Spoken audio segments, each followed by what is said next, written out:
Hello people of YouTube, my name is Matthew, also known as Matthew Decays, and today I've decided to record one of my first playthroughs of the newly released Age of Wonders 4. Now before I get into the game itself, I do have a couple of things to get out of the way, but don't worry, it shouldn't take too long.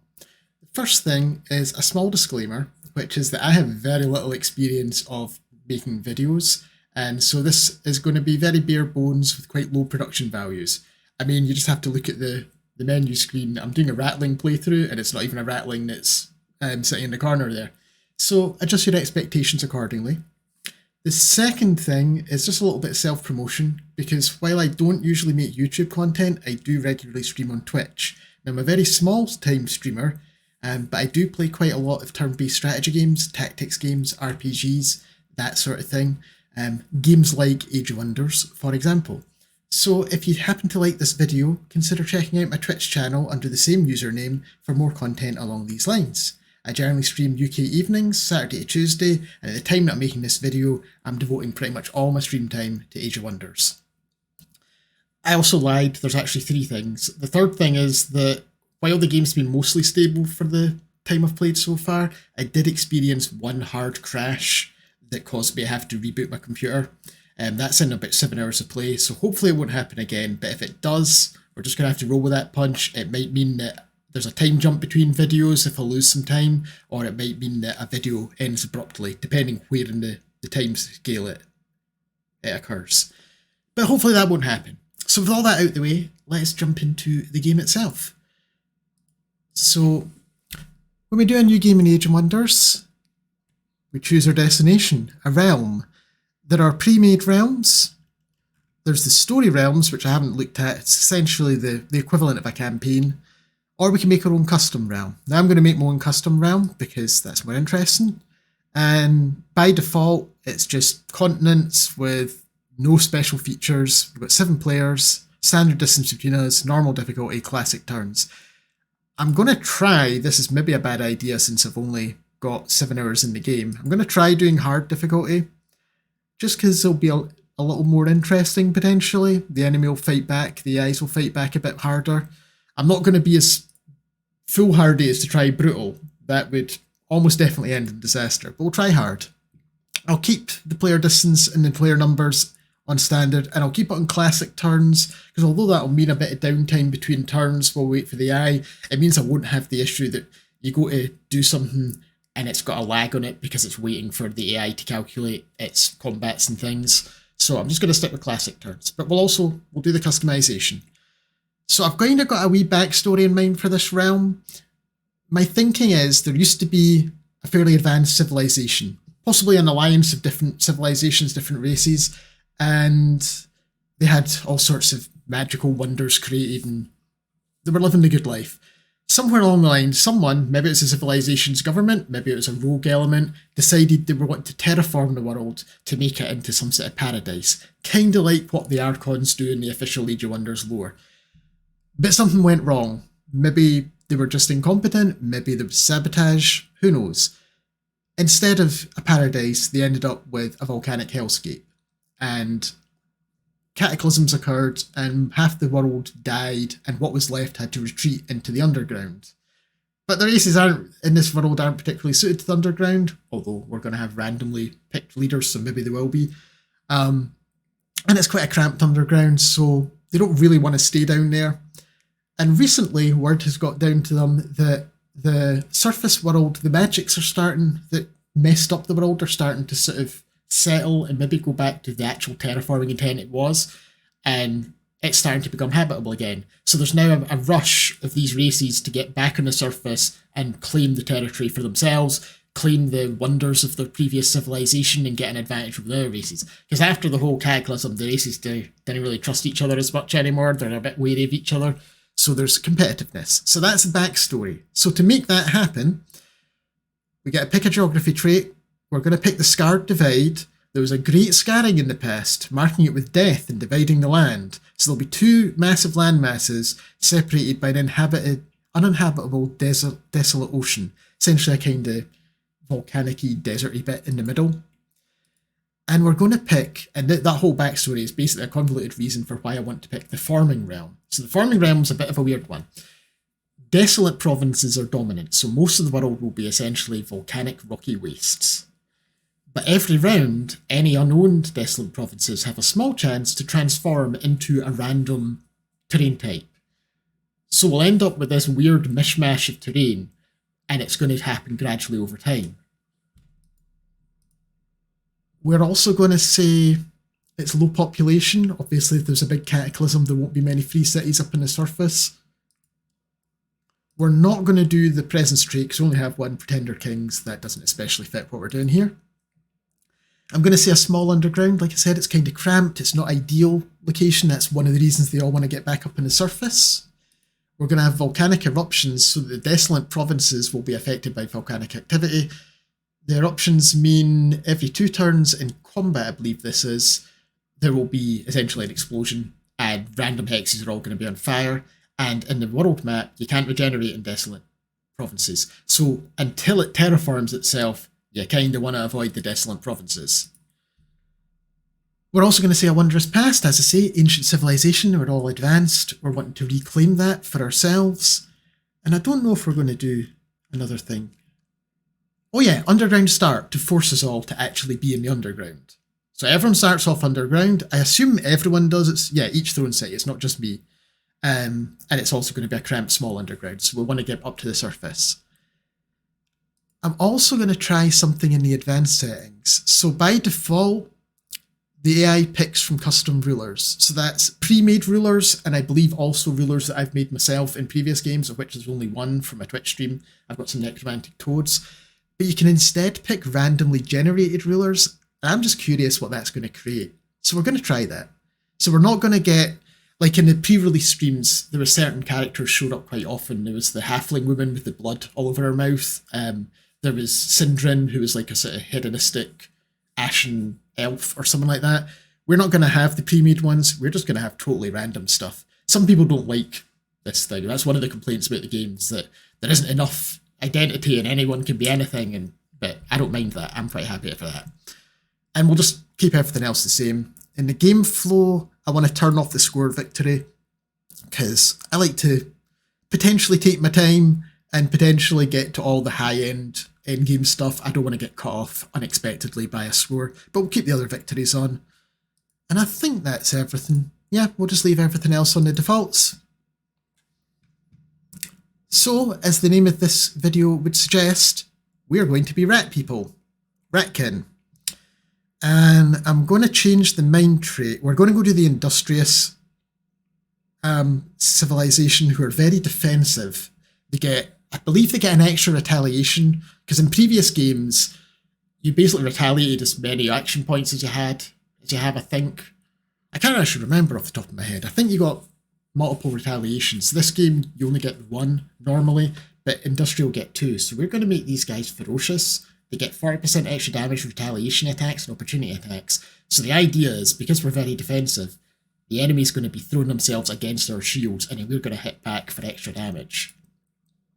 I'm not sure if I want to change the body trait. The default for Ratkins are quick reflex. It's hard to hit by ranged attacks, which will benefit us if we're going to just shield up and wait for them to come to us. Don't want to wait while they just pelt us with arrows, but if we do, we'll be taking less damage, getting hit less.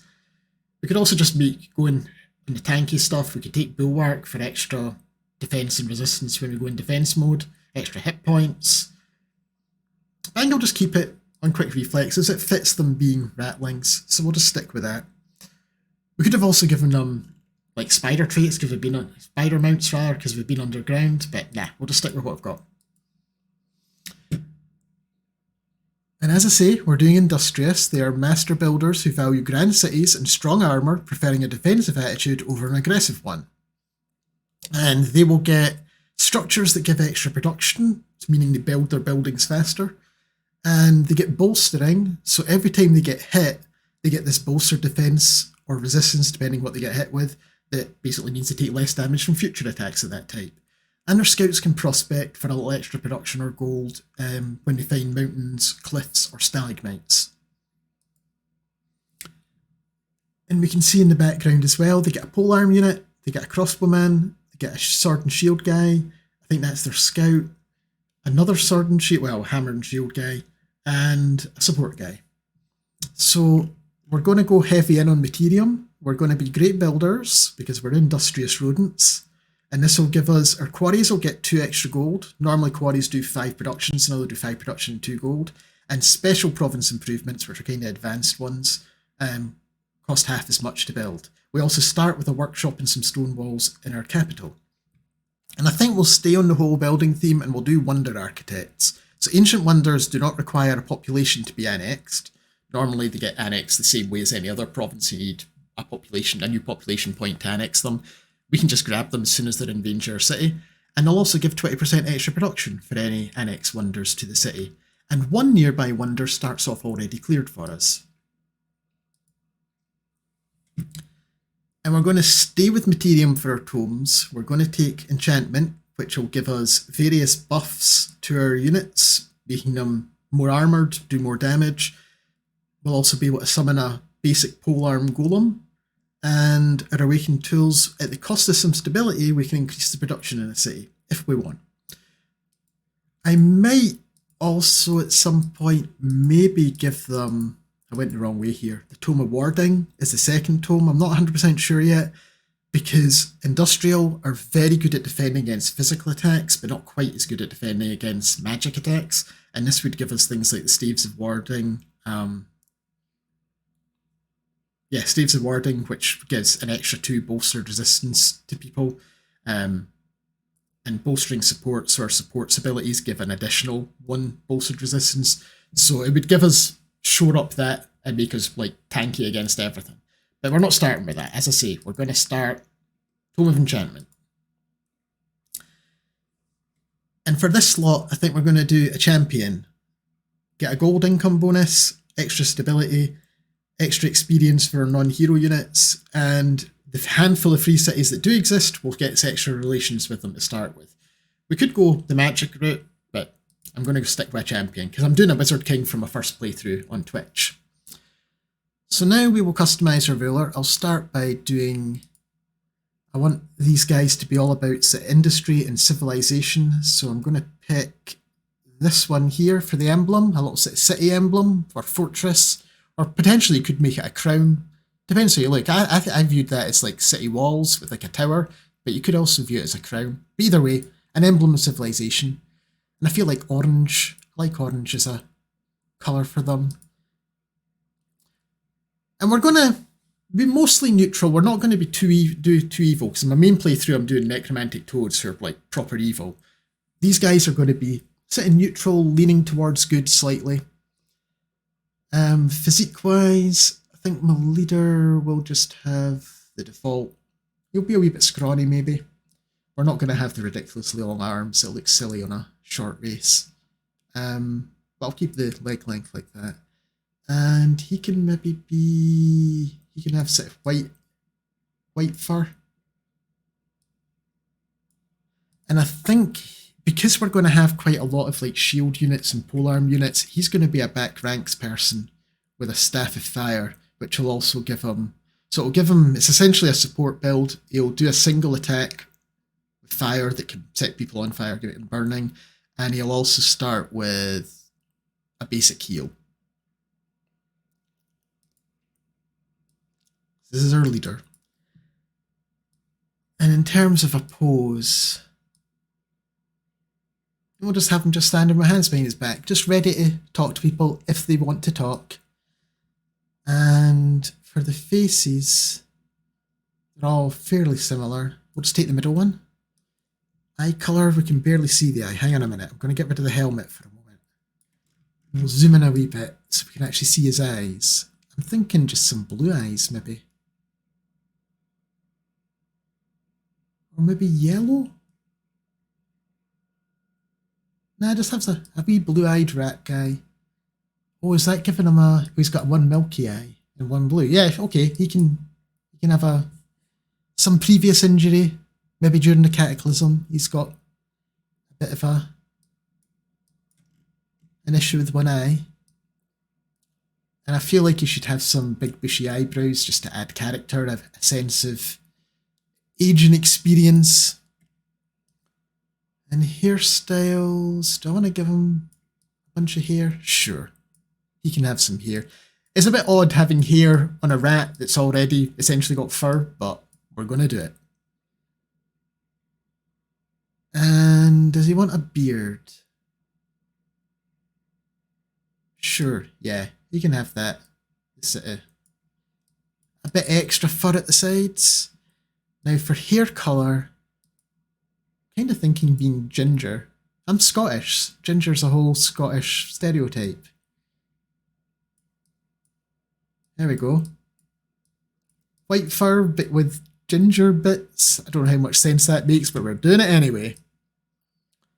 For his outfit, I see him as he's going to be like a grand architect or something to that effect, so maybe not full battle armour. Maybe just something a bit more scholarly or mercantile. I'll just go with this. It's somewhere in between. He's got obviously some armour, but it's not like full plate. And a cape as well.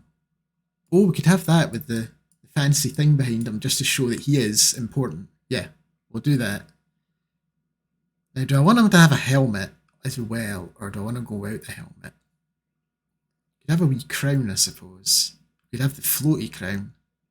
But that seems more like a Wizard King thing to me. We could have a helmet where he can't really see.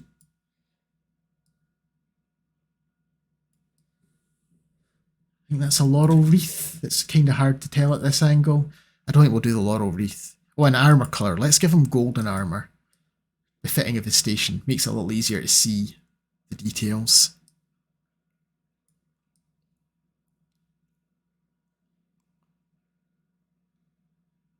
I think we'll just go without a hat. He's got his fancy backplate. He doesn't need a hat to show how important he is. I'm a wee bit surprised there isn't an actual just regular crown. I suppose we could do the crown with the sort of spirey bits pointing up. Actually, yeah, let's give him the crown with the spirey bits pointing out. He's still got his... In fact, if we're doing that, I'm going to get rid of the beard, actually. Or at least if we do a beard, not one that comes out the sides. Because it looks a bit silly, the beard coming out the sides of the helmet. Aye, we'll just get rid of the beard. He's got his whiskers, those are enough. Okay, and for our race, I'm going to give them a more bronze coloured armour. And I don't know that hair will matter. Oh no, they do get hair. We'll just give them brown hair. Although all the browns are quite dark, maybe we go for a lighter colour. Maybe yellowy. Yeah, and skin colour. To be honest, that's fine. Just a brown. Make them a little bit taller. They can have a slightly beefier physique than our leader, since they're going to be mostly frontline folks. And as a mount, they've currently got kind of wargs there. I'm wondering if you should give them ponies. I do like the ponies. Yeah, let's give them ponies for their mounts. They're not going to have many mounted troops unless we get them through tomes, so their scouts are running about on ponies. Right, and we are going to... We can take the default of Emperor, First Guardian, First Protector, but no, we are a Grand Architect. And we're going to go for all the different pop culture references. Roland, which UK people will know what that's referring to, given our race, and Vandalay, which Seinfeld fans will know what that refers to, given our title. And we're not ratty craftsmen, we're industrious rodents. Glory to Grand Architect Roland Vandalay, champion of our kind. He will bring a new age of prosperity to the industrious rodents.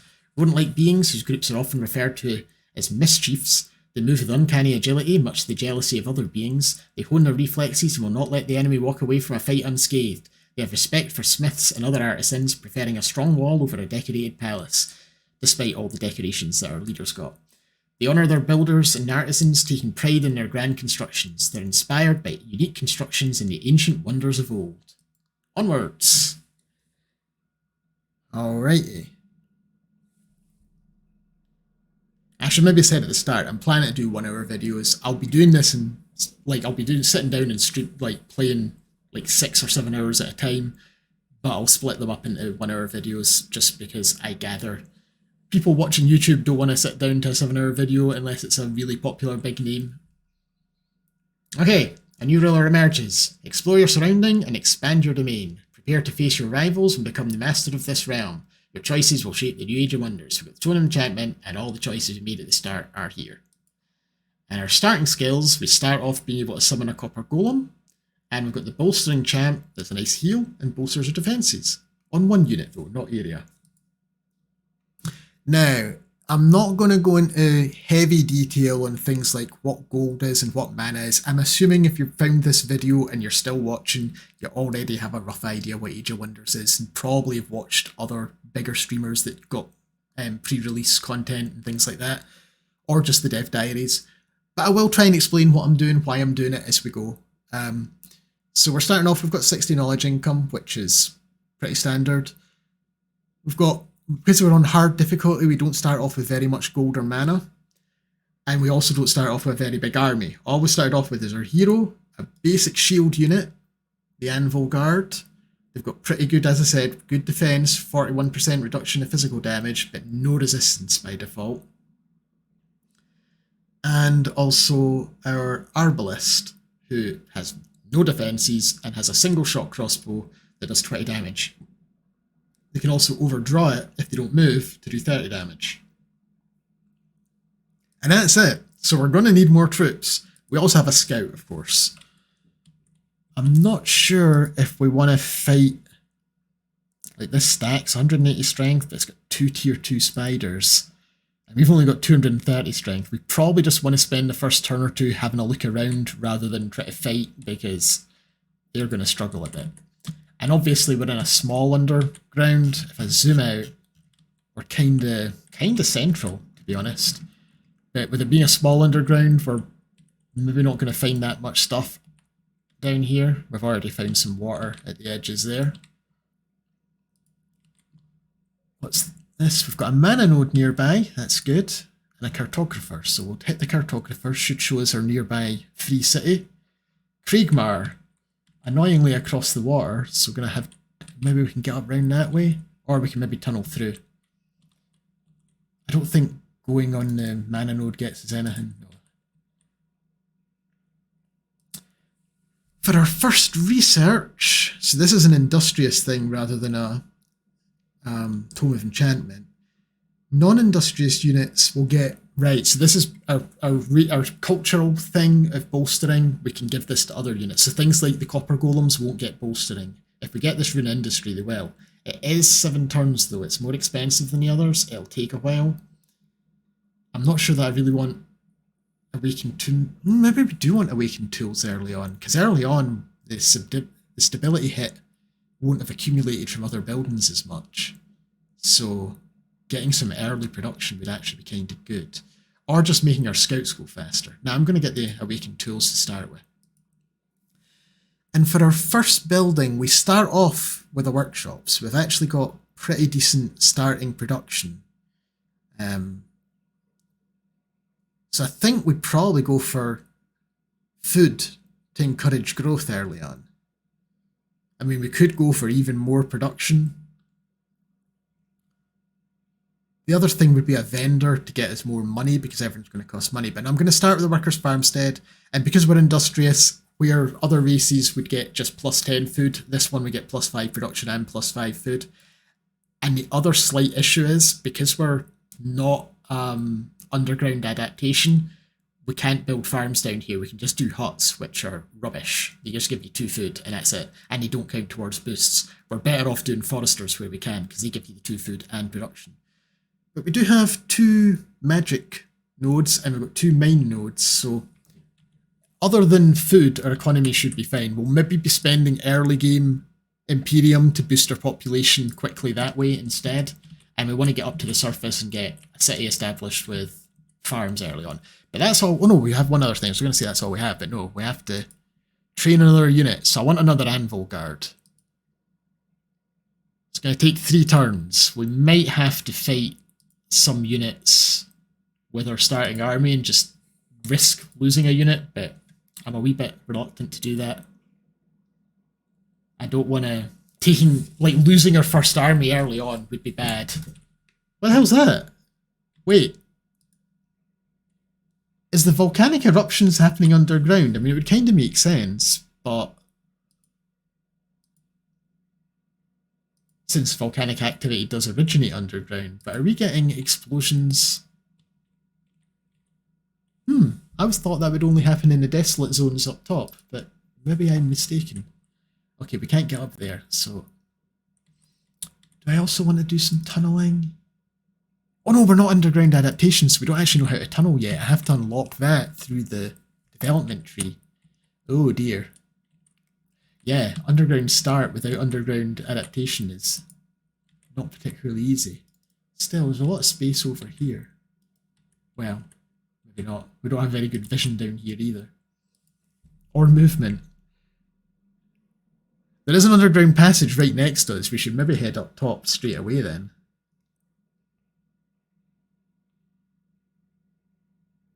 But yeah, there's explosions all the time. Or is that the forming realm thing doing its thing? Maybe? Right, we're going to check on the surface. Will I keep my scout underground? No, the scout's going up to the surface as well. There's just walls in the way here and we can't get rid of them yet. It's already started farming though. We've got a couple of rocky grasslands.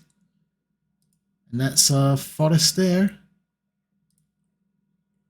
We can go and get that watchtower to get us more space or more vision. An outpost costing less gold will take one less turn to build and start with a palisade wall structure built. Yeah, I'm just going to grab that right now because we're probably just going to settle the first city we can on the surface. Partly because I want to get a surface city done, and partly so that we've got the underground passage like blocked off from anyone getting down to our throne city. They'll have to go, well, they won't have to go through, but they won't be able to just wander randomly in. Bastion can get its first province. Now, a forester would instantly complete that.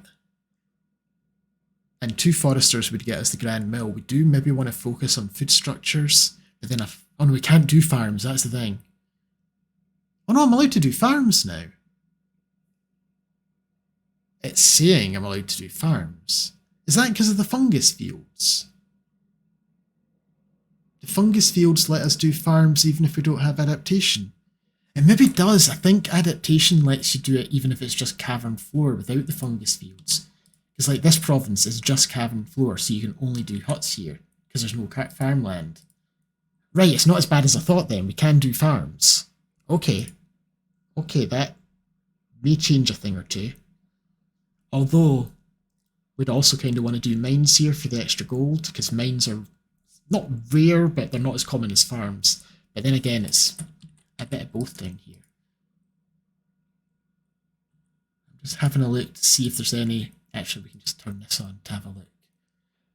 So yeah, we can get some farms up here, because they've got fungus fields.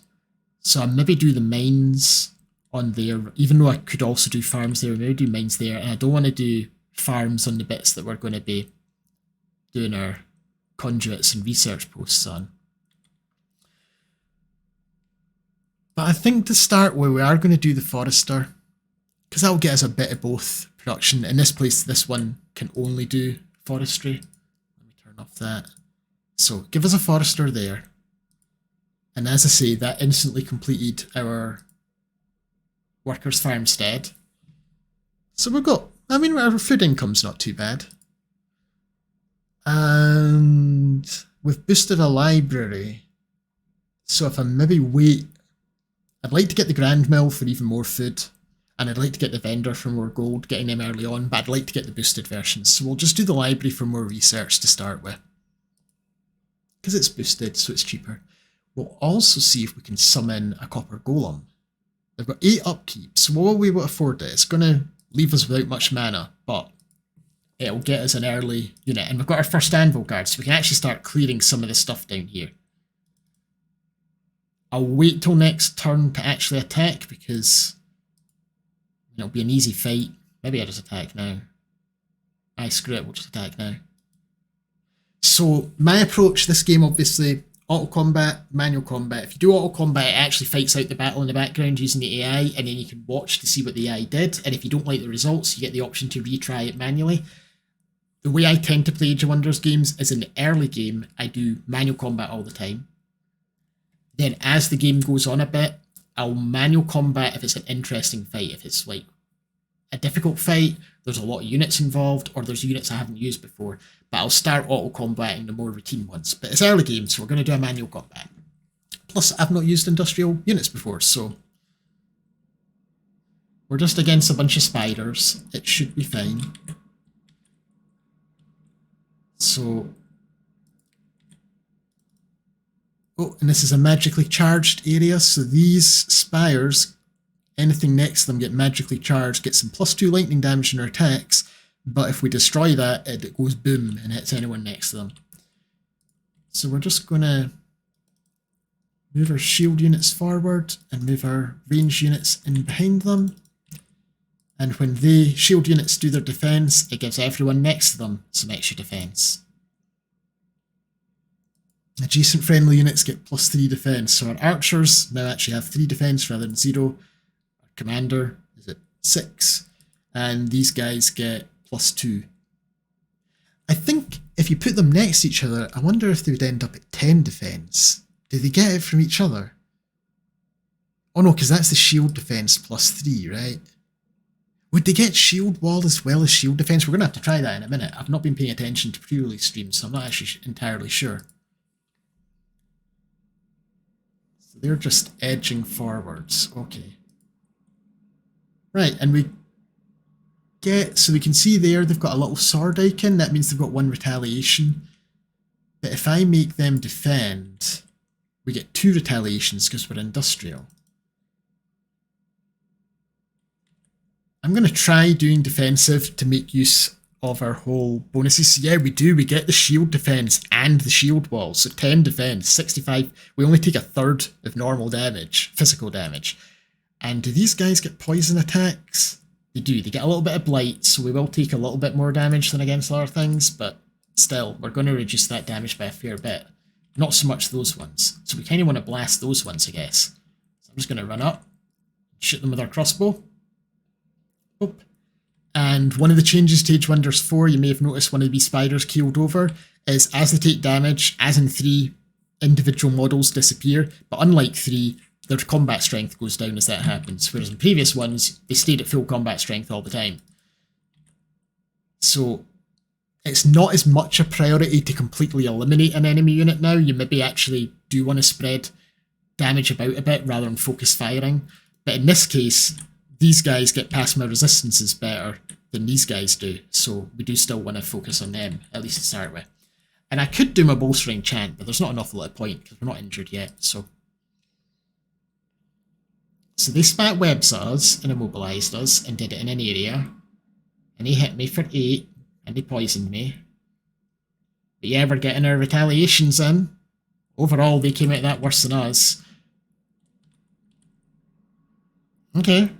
I think we just start on the offensive now, so I think my leader's just going to blast them. My crossbow dudes, we'll just shoot them. I'm going to cast my bolstering chant. It will cost me 10 mana, but I want to be able to take his retaliations against me. It also gives me bolstered defences, so I'm going to have 8 defence without actually doing anything. I think. Oh, they're immobilised, so they can't actually move up and attack, so we may as well give these guys extra defence with our shield walls. So they're going to be at 11. We're up to 69%. Nice. Reduction in damage. Oh. Didn't expect that. They can jump. Should have looked at them better. They're hunter spiders. They have a jump attack. Okay. My archers or my crossbowmen are struggling a little bit because of that. And nobody can get round to them. Okay, so if you move back slightly, I'll take the attack opportunity. We resist the immobilise, thankfully. Heal them. Get them in to punish them. And if used their retaliations, they don't get their attack opportunity, which means my crossbow guys can also get back.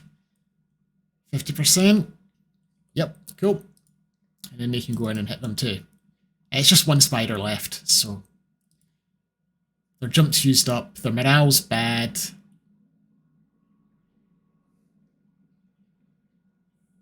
and dead.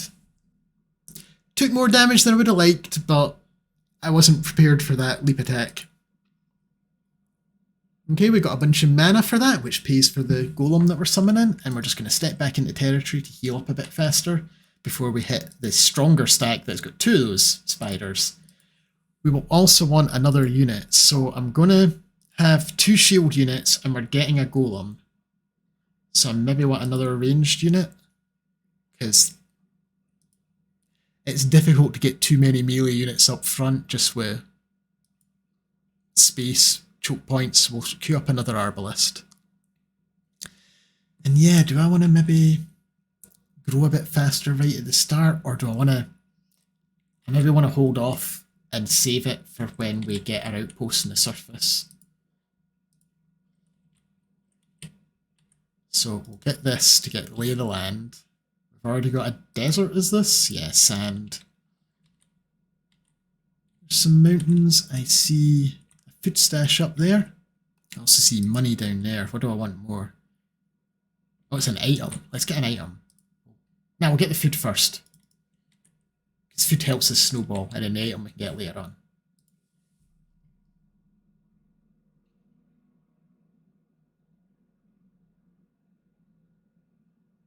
Yeah, I think forming, I think that's what that sparkly orange is because this just become wetlands. And I think it's triggering on the underground. I don't know if it's adding forests and stuff about, though. I don't know if it does anything underground, because it's only desolate provinces. Or maybe we can see the overmap, the overworld, while we're underground, which seems like a wee bug to me, but... Right, we've got our golem. I'm wondering... I'm going to hurry production to get this arbalist out, and I'm going to get another scout going.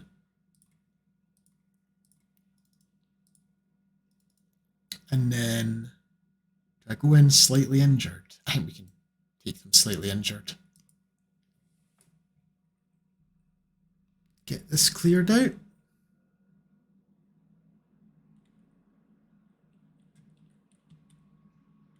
Okay, so we need to be ready for them leaping, so I'll maybe hold one of these at the back. So I'll move up my pike golems there, and we'll move them there. Move you up here, and you in behind there. I'll keep these towards the back, ready to run round. And this is every 2 turns, so I may as well help protect the archers, the arbalists.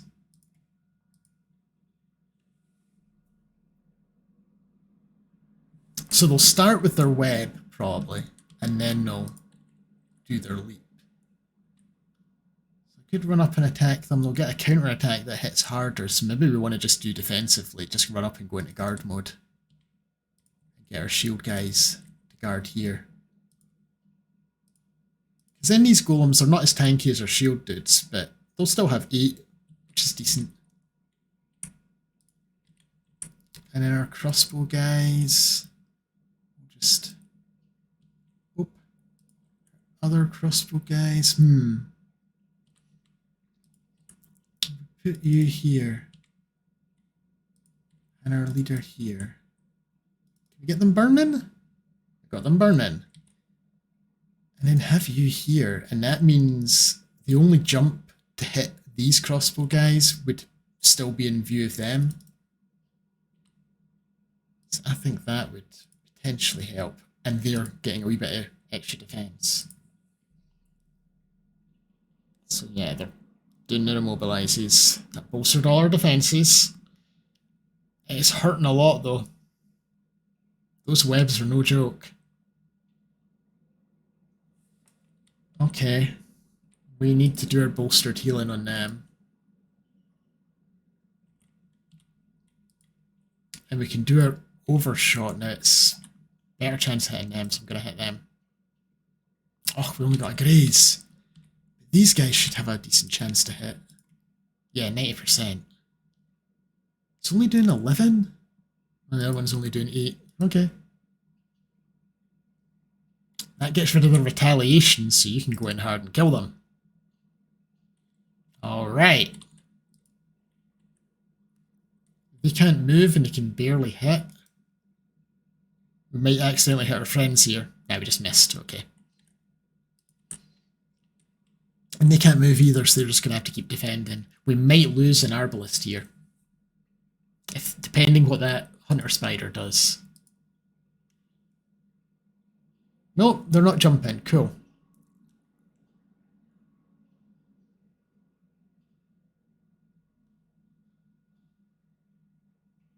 We are suffering quite a bit. This is going to take a few turns to recover from, but bolster them. Okay. 50% with a heavy crossbow. Nah, I think I'd rather move now. Get here for the 90%. It's almost as much damage. They, on the other hand, don't need to move. 70%. Still grazing though.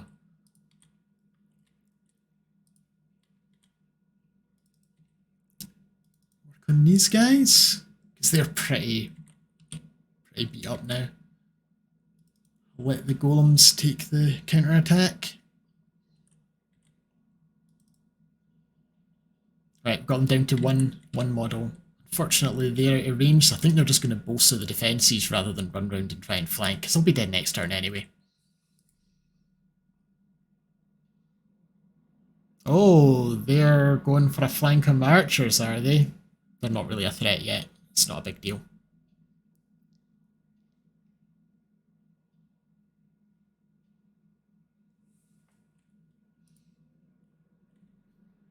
Okay, well, I can't really get to flanking them, so just a 50% chance to... There we go. They can go and do a free flank shot, though.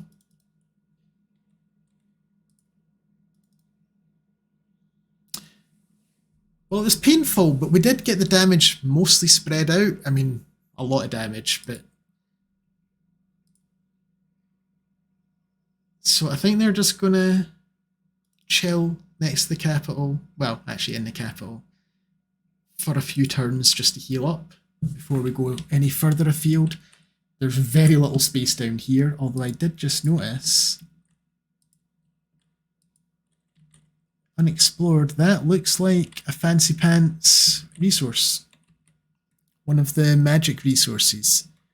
I think that might be something like Astral Dew or Silver Tongue Fruit, something like that. So we maybe want to expand down and grab that. Oh, and there's also the Howling Castle, I forgot. That starts off cleared for us because we took the Wonder Architects. So our next province, I mean, we weren't able to get our first province anyway because it's 1, 2, 3 away or 1, 2, 3 away, but our next province can grab that. These scouts grab a bunch of food, which might have grown our town underneath. And we'll go and get that item rather now.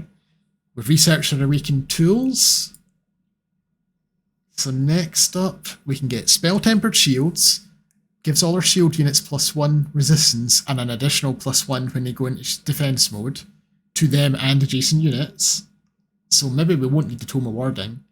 Secret arrows, our range units get +1 range. And Steel Fury Chant, all friendly units lose all stacks of bolstered defense and bolstered resistance and replace them with strengthened and fortune. So take away our defenses and increase our offense instead. I think I'm just going to take this tempered shields for now. Our ruler leveled up. So we've got 3 skill categories we can take skills from. We've got warfare, which is just raw combat stats generally. We've got battle magic, which is if we want to do casting stuff. And then we've got support, which basically benefits the army that they're with.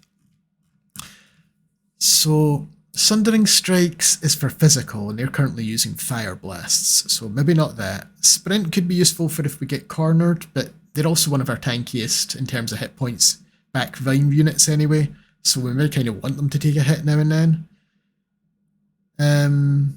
We're not doing melee with this character. Could get some more defense, but again, not super useful. Bolstering, whenever we get hit, we get some... The bolstering might be useful, just as survivability. But I'm thinking maybe battle magic Even just Magecraft, because Magecraft will increase our accuracy with our Magic Blast, and it'll also let us ignore one status resistance, so our burning will be more likely to take effect. And that would eventually get us a Fire Evoker, so we can actually do like a Fireball. Or we could go down here, and I'm not sure how much of this I care about. Experienced Leader, just make our units always get XP while he's the leader of the army. And eventually it would get us things like extra defense and resistance for all units in the army, double down on our tankiness, reduced upkeep. So maybe I just do support. I do feel like the Grand Architect's of support type, but I do kind of want to get fire evocation. On the other hand, our signature skills will get us stuff sort of like that maybe. I think I'm going to go down this route. We're going to take Experienced Leader.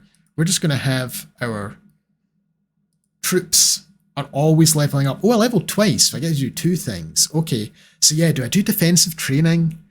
Double down on how tanky they are? There's defense training, where everyone in the army gets +1 defense, and then defensive training, where everyone gets 1 defense. So this is just objectively better. Defense and resistance, but you can take them both to double up. Or we could give everyone reduced upkeep, or extra damage to everyone. I think we're just going to go for defensive training. Right. But yeah, they are going to be spending some time healing. I don't have a world map heal just now, so. And we'll do our Awakened Tools. This has got a 6 mana upkeep, so we'll need to get a shrine built soon. It'll reduce our... It takes 2 turns to cast, because I've been spending mana and stuff. I think, or maybe just the cost of it. Aye, because we spent casting points doing our golem last turn, so that's why it's taking 2 turns. But it'll give us a 50% boost to our production and like 66% boost to our draft, so we'll be able to build things faster. The only problem will be having gold to pay for it all. We can also get new Empire developments. We could get the basic Seafaring. Now, that's not going to be that useful, but it would maybe mean I can get over to them. I don't think it's worth it just to get over to them. I think we try and get to them another way. So I don't think we'll get the basic Seafaring. We could also get province improvements give +1 stability for each adjacent improvement of the same type. I'll get that at some point, but not yet because we're saving up for settling a new city. In fact, at great personal risk, I'm sending my hero out on his own while they all heal up to go and get the outpost started.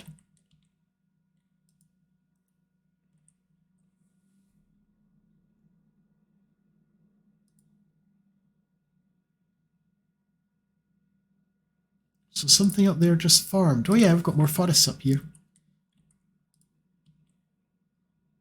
Okay, go and get an item. It's a Ring of the Vicious Killer. Double morale penalties when killing an enemy. Okay. You can have that ring then. Oops, didn't mean to do that. I was expecting that to be equipped.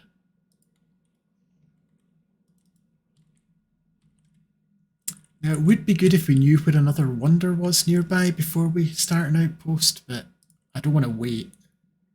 They're healing quite quickly. One more turn will do it. So I don't know if I can do an outpost in the zone with the underground passage. I can. So I could just plonk it down there. What's the surroundings like? We've got some mana stuff there. We've got some mana stuff there. We've got a mine there. If we moved into the... I wonder, does being in the desert, obviously it's bad for province improvements, does it affect what your city gets though?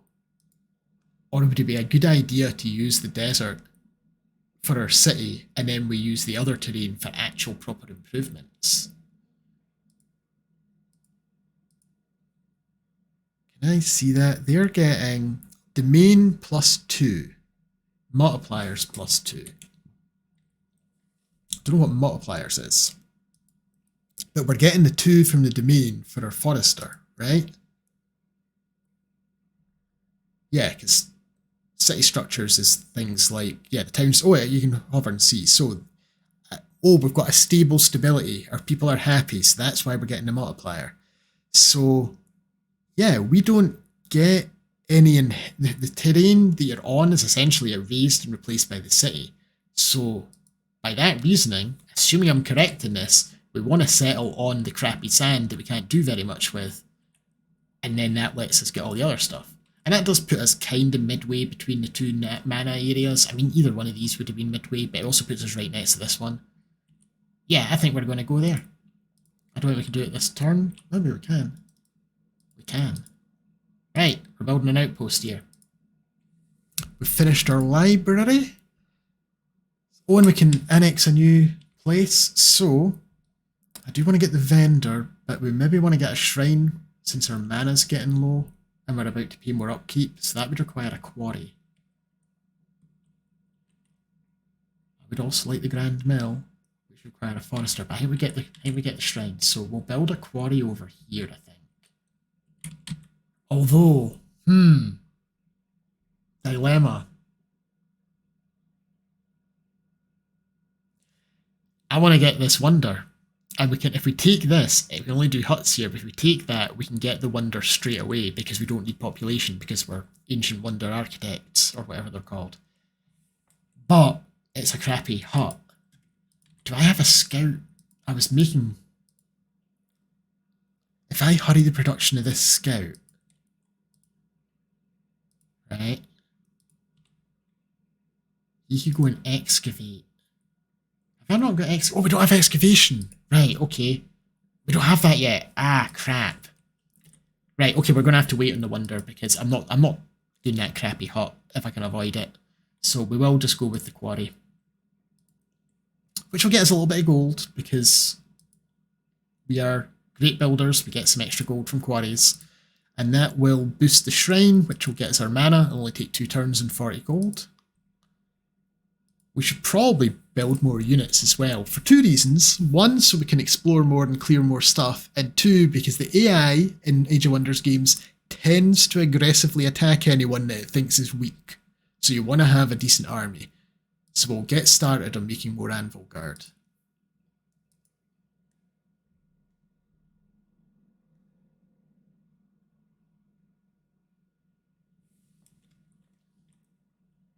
Right, are they all healed up? They are.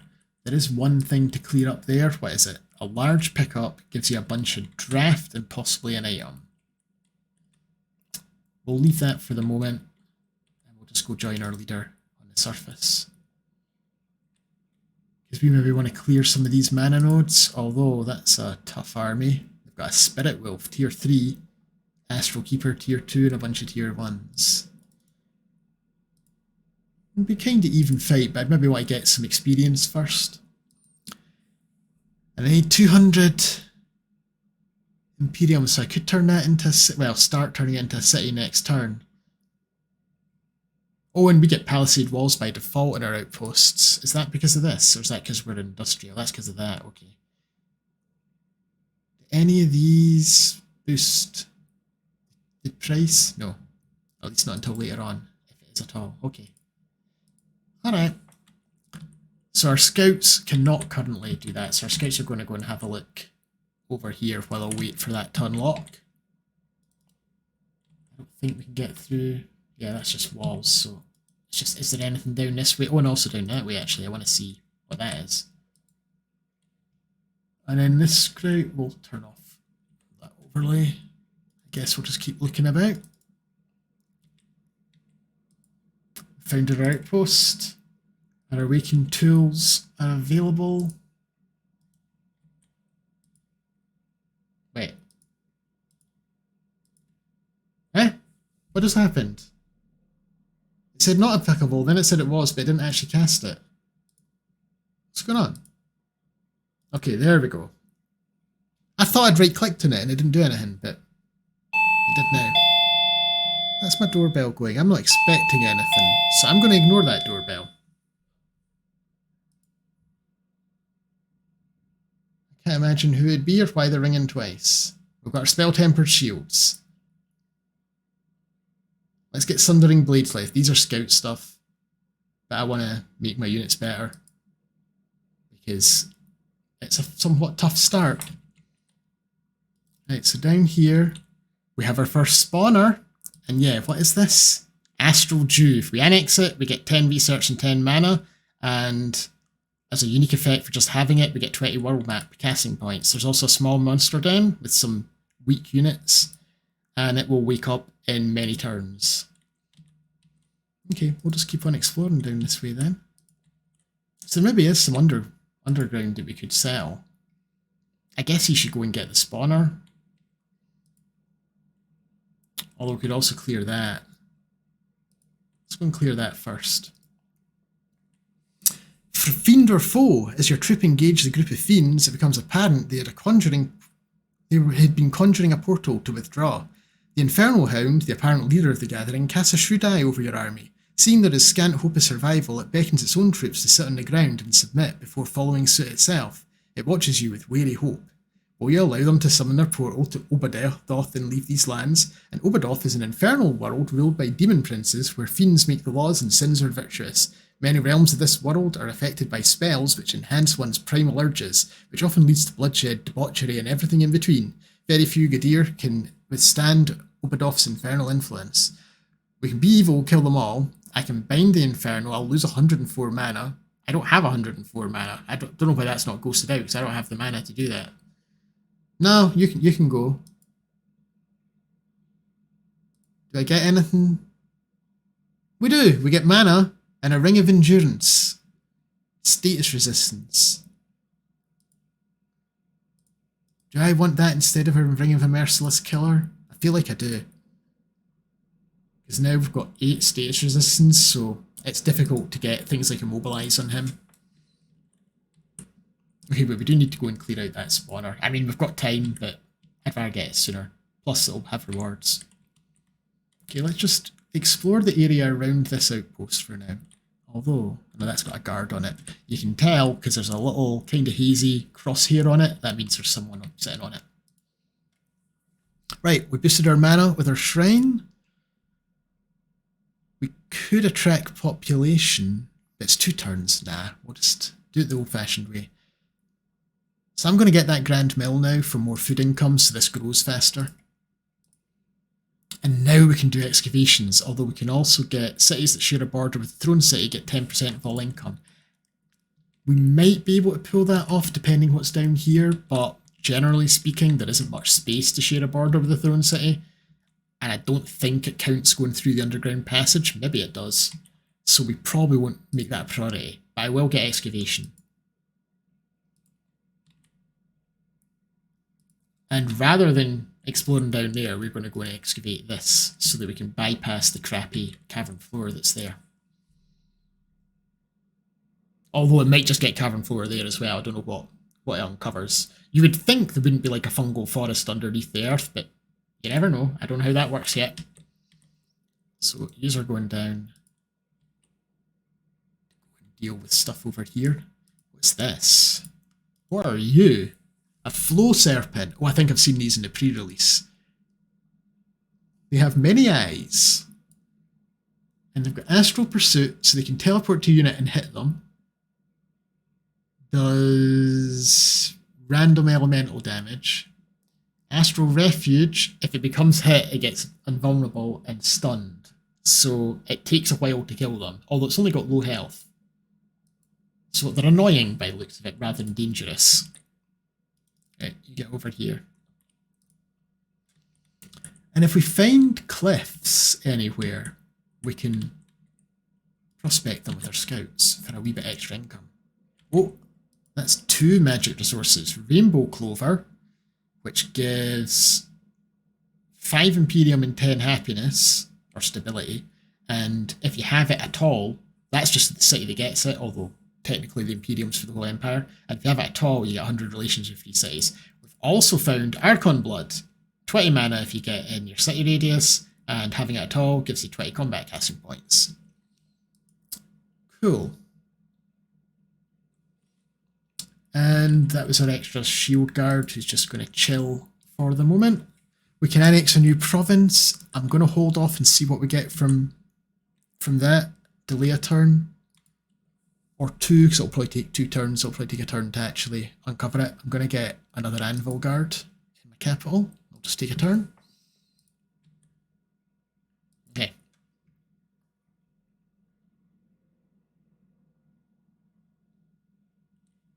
the world above continues to farm. So, you get over here and excavate this. So yeah, it takes a turn, I believe. You get down here. We can clear that. You just keep on having a look. This desolate area that is affecting us with... Wait, why do we not have volcanic stuff? I thought there's meant to be volcanic eruptions in desolate areas. Oh, this isn't technically desolate, I don't think. This is uninhabitable. This is the divide, I believe. I think we found the divide, because yeah, that's kind of the... I think it runs like that. Diagonally. So I don't think this big... That's a big territory. I don't think that will be affected by the farming, so I don't think we'll ever get anything out of that. And I guess we want to get our spell-tempered shields. That'll affect all our shield units, so I'll have another 8 mana upkeep, 2 per unit. But it'll give them extra resistance, which I would very much like. Whenever I watch people doing pre-release streams, they always had loads of money and mana, and whenever my experience so far in the 8 hours I've played, I'm always short of money and mana. Right, so, is this just another cavern floor? It's rocky, we can at least do a quarry there. So it's not as bad as that one. So, quarry gets us some income, and gets us access to this, and I believe we can just annex it straight away. Why am I not allowed to annex it? It said I don't need population to annex.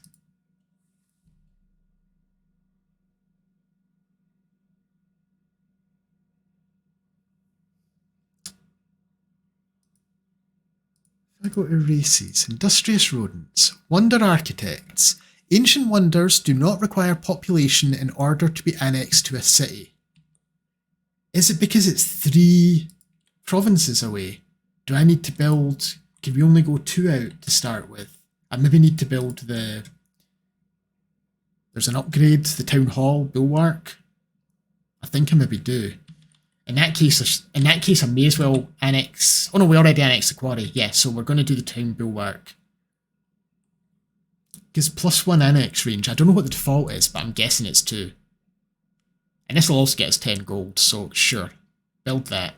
We've got another anvil guard, so build me a crossbow person. And once we get that town hall, we'll be able to build our tier 2 things as well. And you know what? I think actually that's about an hour, so we're going to end this video here and continue in the next video. So if you've made it this far, thank you very much for watching, and hopefully I'll see you on video number 2. Yeah, bye for now.